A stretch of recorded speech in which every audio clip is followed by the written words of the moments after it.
Hey there, folks. Welcome back to my Battle of Brandywine using GMT's Great Battles of the American Revolution. Currently at the second half of turn 2.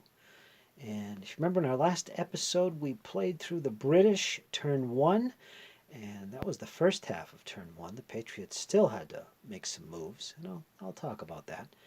But if you also remember, I did have one more combat to fight down here for the British during their turn. Some Knipphausen's troops were engaged in this location here, and that was the Queen's Rangers, and I believe this unit right here, the 28th Foot. Ignoring their current locations, they did fight and try and get up this hill from these two locations. They were repulsed. Fortunately, the one British unit, the 28th Foot, did hold position at the bottom of the hill, but the Queen's Rangers were forced back. They were the lead unit in the attack. They were forced to retreat. And you'll notice also that the Queen's Rangers here are flipped to their reduced side. And that was because of an unfortunate mistake on my part. I had some overstacking here. I retreated them back into this hex, and their original strength was 3. So that's 7 strength points. And I caught that during turn 2. So I was forced to take the loss. They were reduced and flipped and gave up some victory point and army morale just for that little mistake. So yeah, there's that happened. But like I said, the original unit, the 28th Foot, remained in this position and was later on in turn 2 forced to retreat, which I'll get into. But the Americans all in all held their own. And if you remember, the British did take possession of the high ground during turn 1. They did gain access to the top of the hill with these two units, and that's where we left off. And this combat was resolved. And this, you remember, was a unit of light infantry that the Queen's Rangers was engaged with. This unit, I think. But we went into the Patriots' part of the turn. They basically reinforced this position. They moved up the militia. As you can see, this unit of militia is currently holding their own right here by themselves. In addition, they did some shifting. If we look up top, on the east side of the Brandywine River, you can see Sullivan has already begun moving some troops up on that road. Get a little zoom in. He's got Sterling under the command up there of that little group of troops. They're still within the bivouac area. They can't move out of it no sooner than turn 4. And even if I do leave them out of there, move them out of there at turn 4, I'm giving up some victory points for that. And of course, their objective is going to be to head north, right up here to the Birmingham Hill and Birmingham Meeting House, which is an important position for the Patriots. They need to hold on that, as well as Proctor's battery position, to get a decisive victory at the end of 12 turns. So I'm kind of getting myself formed up to do that, moving along the road. So hopefully when I release the army under Sullivan, we'll be able to head north along that road there. Sterling will be in command. He's going to be in charge of the action over there. For Sullivan himself, he's located right down here at Rondelay Hill, and he's going to be holding the Brandywine River. He's going to be holding this flank of the American army, just as he was originally deployed and intended to do. He'll be remaining in that position. He really didn't otherwise move his troops. They're still where they originally were. I did shift a few things here and there, just minor things. On the other hand, Green's detachment over here, if you remember, they're the light blue stripe at the top of these counters. Outside of Maxwell's force over here, I didn't cross the Brandywine. It would give up victory points for Green to do that in turns 1 through 3. I didn't choose to do that. I'm keeping my forces on the east side of the Brandywine at the moment. No big threats at the moment, so yeah. And they haven't really done anything over here. Again, just light shifting of troops. I think I moved this unit into place here.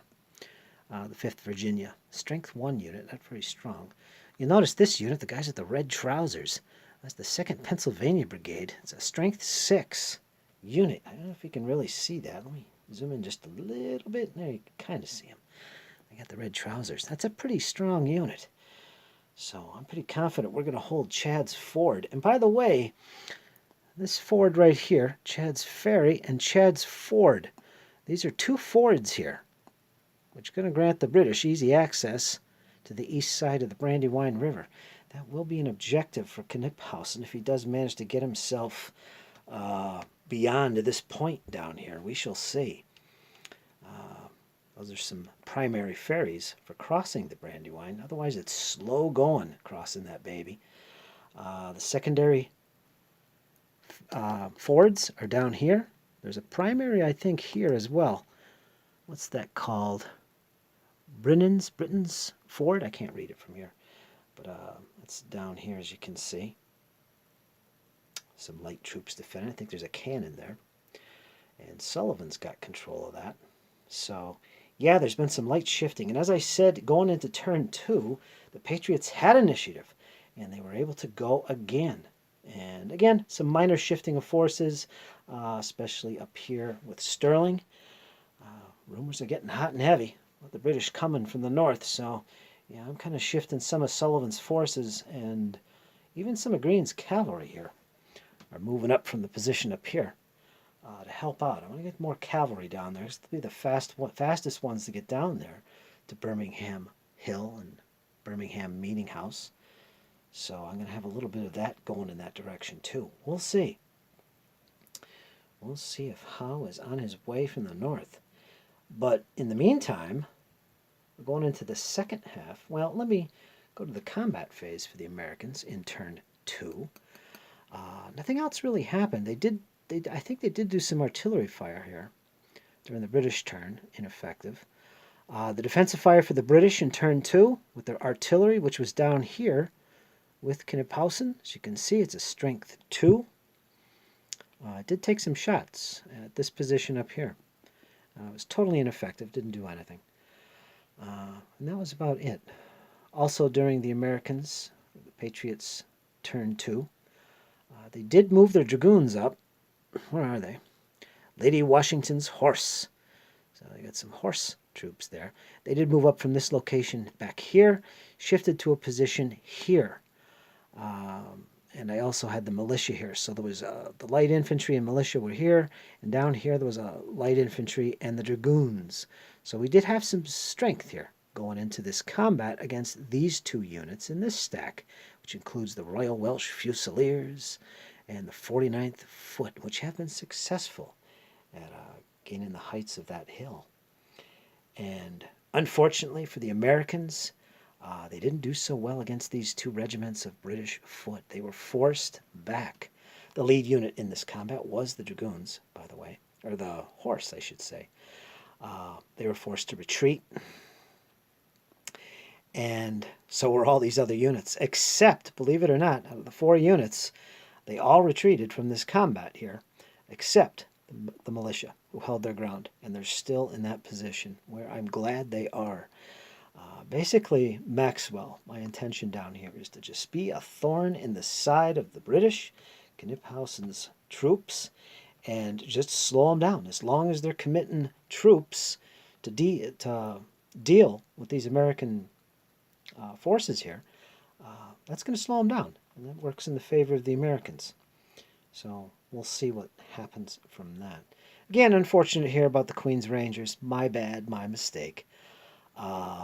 Yeah. Other than that, that's the situation. And we're going into the British turn 2, and this is what it looks like so far. Now, they do get reinforcements. The Americans don't get any.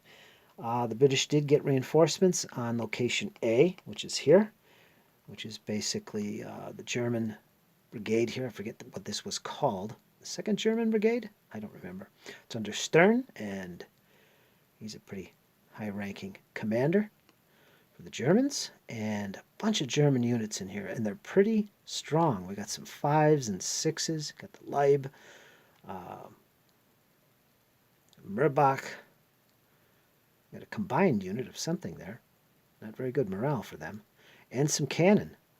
So there's a big force coming onto the board under Stern. Now the rules for Stern, he does actually have special rules.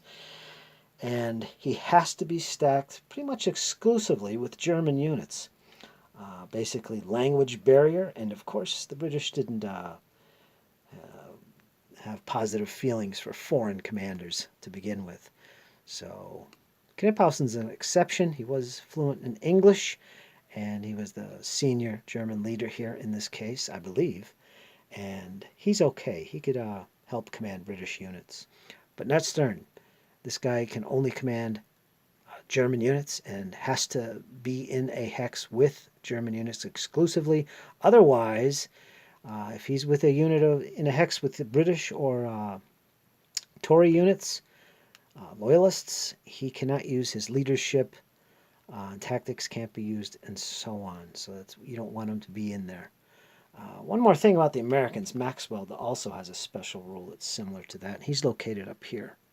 Maxwell himself, he has to always end his turn, if he moves, stacked with a light infantry unit. So yeah, he hasn't really moved. He's holding on to these breastworks at the top of this hill, this high ground. Again, to be a thorn in the side of the British. So these guys will be coming on. Well, some artillery here at point A.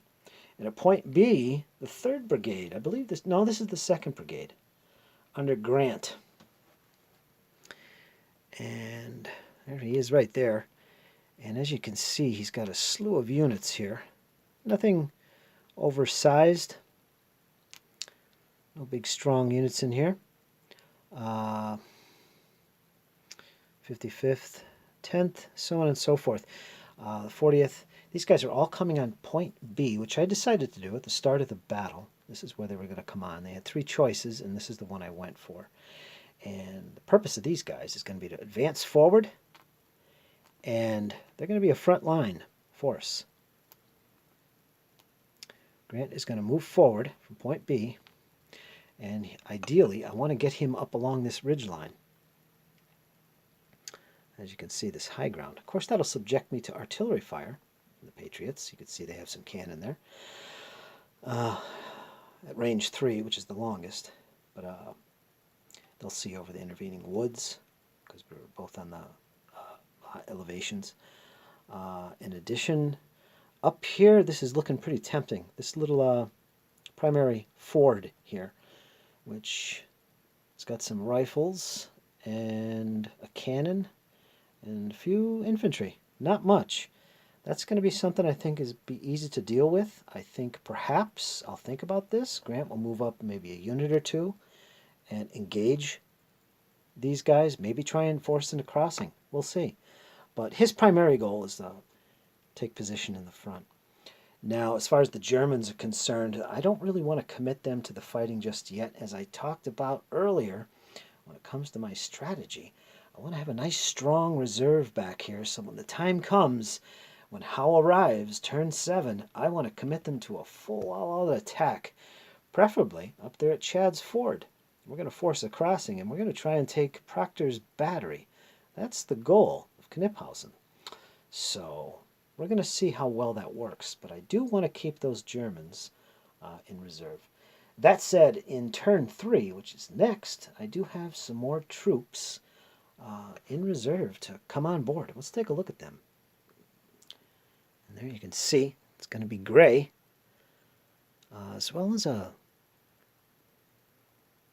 not many, not a big force. They're 2s and 3s in strength.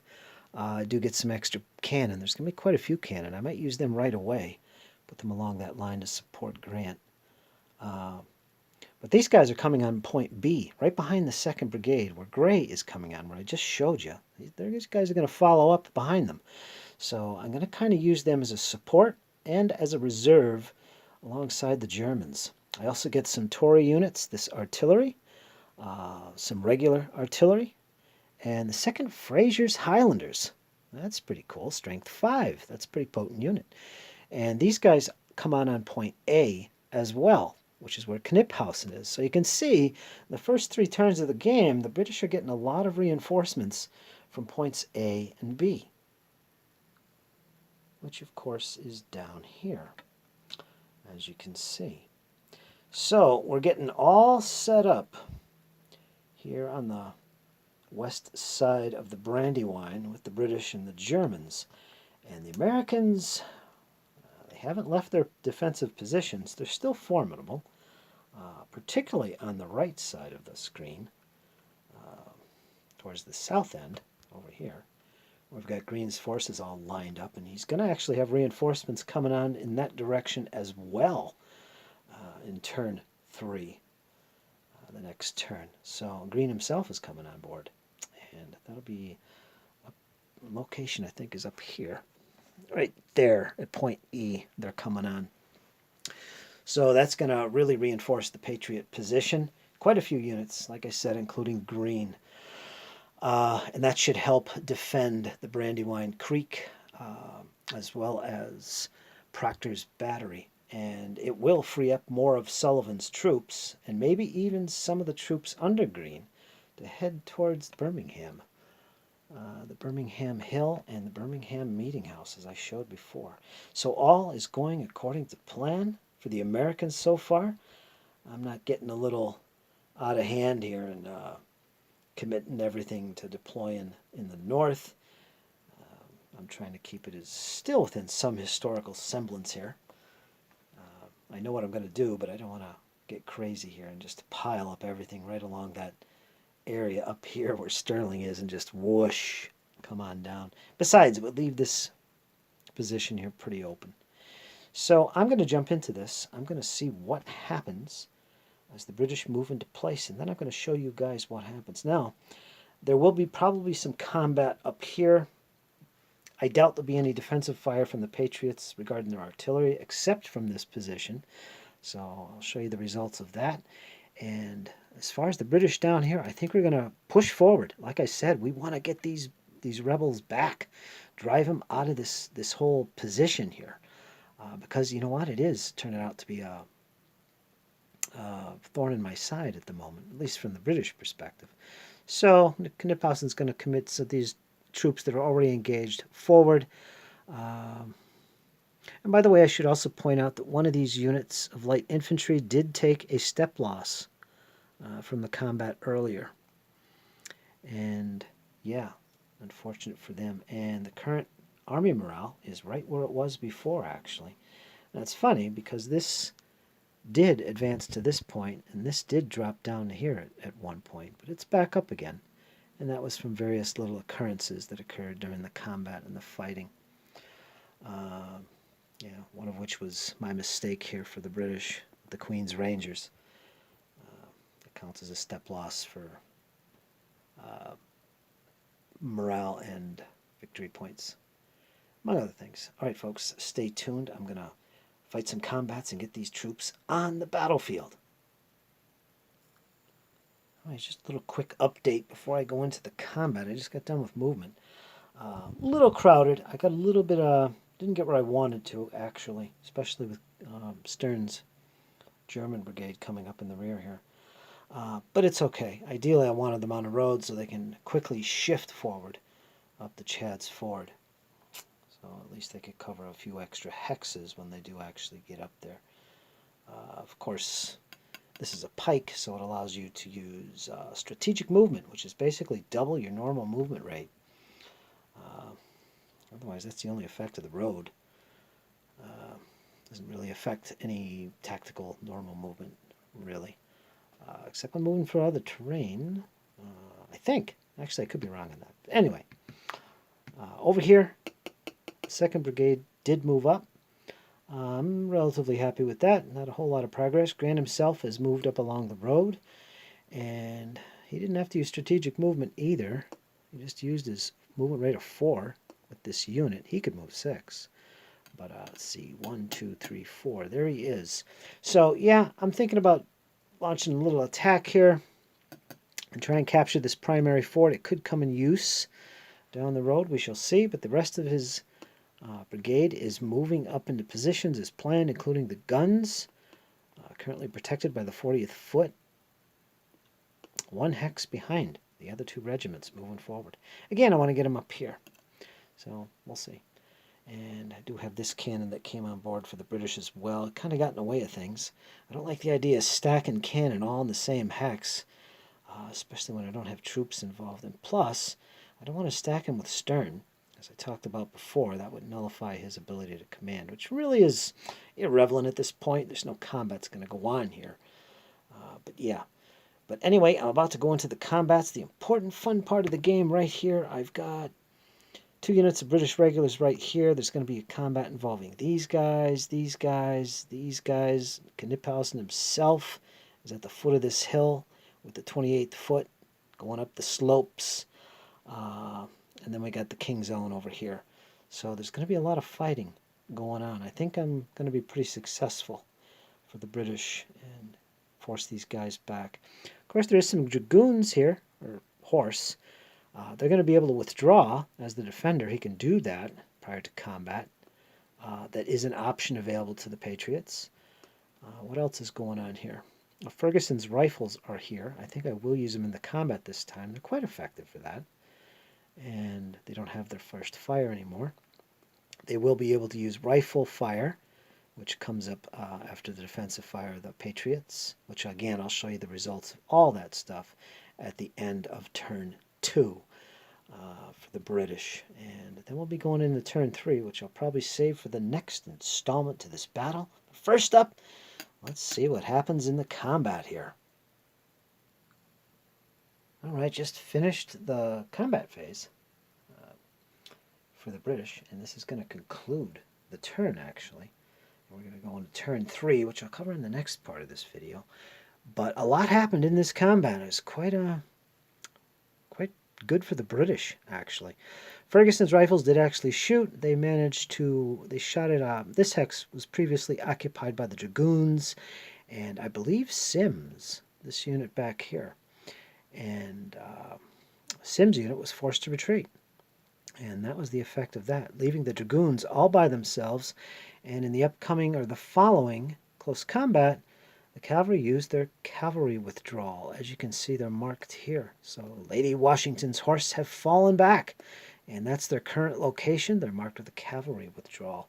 So they abandoned the fight. This position was taken. And kudos to Ferguson for that. In the ensuing combat, it was the Royal Welsh Fusiliers and Ferguson's assaulting the... there was nobody to assault, actually. That was taken. So, yeah, Ferguson remained in place, and the Royal Welsh Fusiliers occupied the position. So there was no combat there. However, down here, Kniphausen was leading the attack up the slopes with the British here. He had 2 units with him, the 49th and the 28th. They were located down here. They did fight a battle against those militia, if you remember. And they were supported also by, where are they? Actually, one of the units was over here. I think the 28th was on this side. And Kniphausen was down here with the other regiment, which was the 49th. So they were attacking in this direction right here. This unit had to fight up slope, but it doesn't count because this unit, being part of the same combat, is not fighting up slope. So that penalty didn't apply to their attack. That was nice. And they launched their attack against the militia, and they captured the enemy. So not only did they capture them, they'll gain some points for that later in the battle. They all advanced into the now vacated hex, and double check they are within stacking limits. 6 strength points. Kniphausen himself is right there with them. Final combat was up here. The King's Own, which were originally here, fought a combat against these guys and forced them to retreat 3 hexes. It was and they also advanced in the hex afterwards. It was what is the result for that?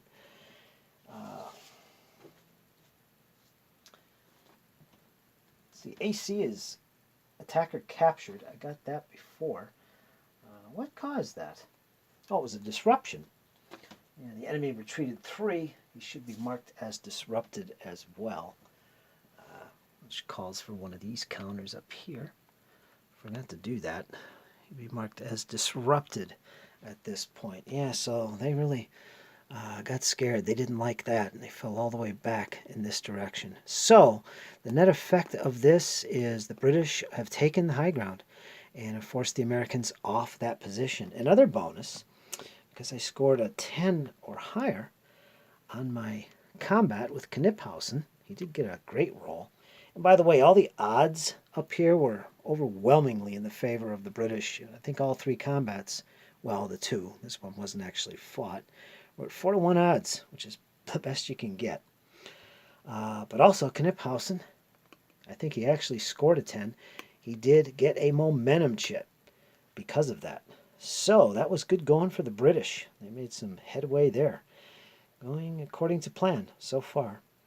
And prior to this combat, there was, like I mentioned, Ferguson's rifles took some shots and forced Sims to withdraw, leaving the horse to themselves. They did a cavalry withdrawal, not willing to stand up in the combat against them. There was some defensive fire for the Patriots up here. This battery did take a shot at these guys down here, the Queen's Rangers. Or no, he didn't fire at them. They were lights. He shot at the King's Own while they were in that position there. And was ineffective. It did nothing. And also over here, the Patriots also took a shot at Grant's Hex. And that was the 10th Regiment. And it scored no hits, so it was totally ineffective. So that was all the combats and shooting for turn 2. And that's the end of the turn. Of course, nobody has won at this point. There will be reinforcements, as I showed earlier in this video, for both sides, including green and gray will also be approaching from this position down here. And he'll support the reserve that I'm building up down here. Yeah, so we'll see what happens. Turn 3 is next. We'll see what happens and who gets initiative. In fact, let's do the initiative right here for you guys. Have a little suspense. Both sides roll a d10. They can use their momentum. Remember, the British have one to alter these results, but they're not going to. He only has one anyway, so he's going to hold on to that. And this is modified by the morale initiative modifier that they're currently under for the Army morale. High morale equals initiative +1. So both sides basically get a +1 to their initiative die roll. And that's for having high morale, high Army morale. So let's roll these. It's basically whoever rolls highest will have initiative and go first. They will be the initiative player in turn 3. Well, overwhelming decision here. 7 + 1 is 8. 1 + 1 is 2. The British will have initiative. And folks, as you can see up there for turn 3, right here, there's going to be a lot of British coming on the board. More artillery, some Fraser's Highlanders, lots of artillery for the British. Yeah, I see 4 batteries right there, plus Gray and his brigade. I believe that's the 3rd Brigade. And of course, Green and his big stack of troops here. A lot of 3s and 2s. And 1 cannon. I see 1 battery. I don't know if there's any more. No, they're not militia.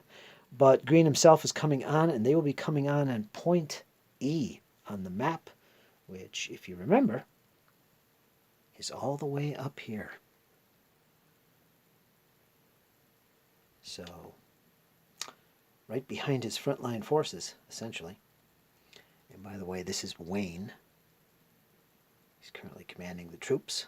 Green is yet to arrive. And yeah, of course, Washington and Lafayette, they're all up here at the headquarters, monitoring events, curious if Howe is coming. So there you go, folks. The British have initiative going into turn 3. They've got a shed load of reinforcements arriving this turn, and so do the Patriots. Of course, the British are first in this turn. Keep that in mind. And the reinforcements for the British are coming on here. And we're going to stick to our plan. So far, so good for the Brits. And not much to report for the Patriots. They're still anticipating the arrival of Howe. And we'll see what happens. They're not weakening their position too much by pulling some of Sullivan's troops back the way they are, at least at this point. And they still cannot move out of the bivouac area. So, give me some comments and feedback, folks. Let me know what you think. And stay tuned. I'm going to have part 4 next. And that's going to go into turn 3, starting with the British, who've gone first in the last 2 turns. Turns 2 and 3. Actually, all 3 turns. Did I get that right? Yeah, the British got it this turn. Turn 2, I think, was actually the Patriots. Yeah, and then the British went. And they're starting turn 3 with the British. Yes, I was wrong. Turn 2 started with the Americans. All right, folks, stay tuned. I hope you enjoyed. Leave me some comments as always. And it's a good battle. It's heating up. And we'll see you next time in this fight of Brandywine using GMT's Great Battles of the American Revolution. Guys, take care and hang in there. It's only going to get better. Take care, folks.